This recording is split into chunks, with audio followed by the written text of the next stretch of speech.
चलिए आज चलते हैं गाजियाबाद की एक वीरान धुंध में लिपटी गली में, जहां टिमटिमाती स्ट्रीट लाइट्स के नीचे एक पुराना बंगला खड़ा है, कुंदन विला।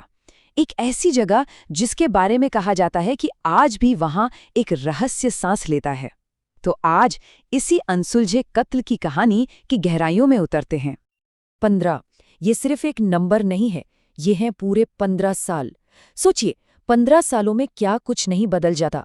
पर कुंदन विला में हुए उस कत्ल का राज आज भी उन धूल भरी दीवारों में वैसे का वैसा ही कैद है। एक ऐसा केस जो वक्त गुजरने के साथ और भी ज्यादा उलझता चला गया। और इस पूरी कहानी की सबसे बड़ी पहेली यही थी। दरवाजा अंदर से बंद था और कमरे के अंदर मिली एक लाश। तो सवाल ये है कि कातिल अंदर आया कैसे, और उससे भी बड़ा सवाल, वो कत्ल करके बाहर कैसे निकला। ये वो सवाल है जो 15 सालों तक पुलिस की फाइलों में गूंजता रहा। तो चलिए इस कहानी को शुरू से शुरू करते हैं। चलते हैं वक्त में पीछे, ठीक उसी रात जब इस पूरे रहस्य ने जन्म लिया था। जब पुलिस दरवाजा तोड़कर अंदर घुसी तो जो नजारा था वो किसी के भी होश उड़ा दे। हर तरफ खून ही खून, फर्श पर, दीवारों पर, और इन सब के बीच एक टूटी हुई घड़ी जिसका वक्त हमेशा के लिए थम गया था, रात के 2:31 पर। वक्त गुजरता गया, 15 साल। केस ठंडा पड़ गया, फाइल धूल खा रही थी। सबको लगा कि ये राज अब हमेशा राज ही रहेगा। लेकिन फिर एक इंस्पेक्टर ने इस कहानी को दोबारा जिंदा करने की ठानी। इनका नाम था इंस्पेक्टर यशवंत सिंह, एक ऐसा अफसर जिसका मानना था कि सच कभी मरता नहीं, बस उसे ढूंढने वाला चाहिए।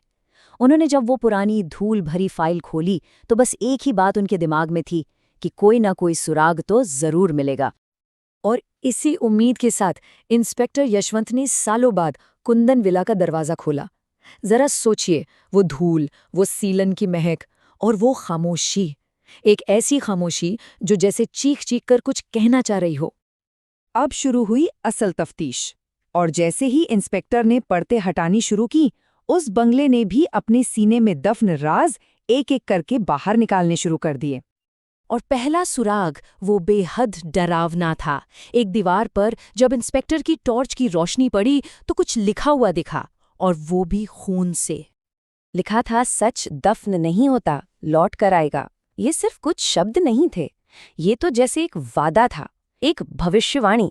जैसे कोई कह रहा हो कि इंसाफ होकर रहेगा, चाहे 15 साल लग जाएं। और कमाल की बात ये कि ये संदेश 15 साल से वहीं था, बस किसी की नजर नहीं पड़ी।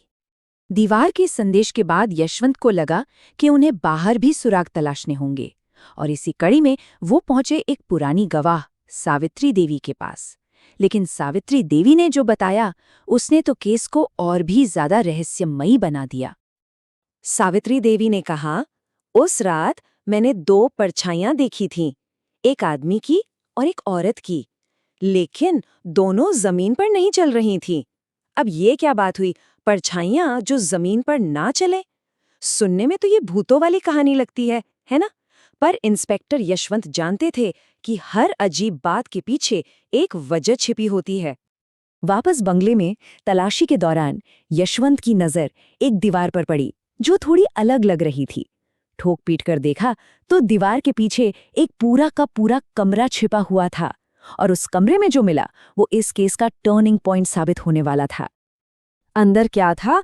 कुछ पुराने कागजात, एक पिस्तौल और एक टेप रिकॉर्डर।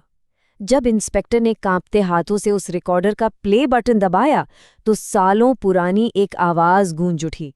एक ऐसी आवाज जिसमें पैसों को लेकर दुश्मनी और धमकी की बात साफ सुनाई दे रही थी। अब जाकर सारी कड़ियां जुड़ने लगी थीं। तो अब हमारे पास क्या था? एक अजीबोगरीब गवाही, दीवार पर लिखा एक पैगाम, और अब ये टेप रिकॉर्डर और पिस्तौल। इन सब को जब फोरेंसिक रिपोर्ट के साथ जोड़ा गया तो 15 साल से छिपा वो चेहरा आखिरकार बेनकाब हो गया। तो सवाल ये है कि आखिर वो कातिल था कौन? वो कौन था जिसने इतनी सफाई से ये सब किया और सालों तक छिपा रहा? उसका नाम था सतीश राणा, और ये नाम सुनते ही इंस्पेक्टर यशवंत के होश उड़ गए। जानते हैं क्यों? क्योंकि सतीश राणा कोई और नहीं बल्कि वही क्राइम ब्रांच का अफसर था जिसने 15 साल पहले इस केस को अनसॉल्व्ड बताकर बंद कर दिया था। मतलब जिसने केस की जांच की, कातिल वही निकला, रक्षक ही भक्षक था। तो जैसा कि दीवार पर लिखा था, सच दफन नहीं हुआ, वो लौट कर आ गया, कातिल पकड़ा गया। लेकिन रुकिए, कहानी अभी खत्म नहीं हुई है।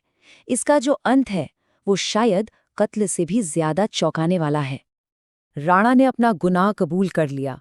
उसने बताया वो मुझे ब्लैकमेल कर रहा था पैसे के लिए, तो मैंने गुस्से में गोली चला दी।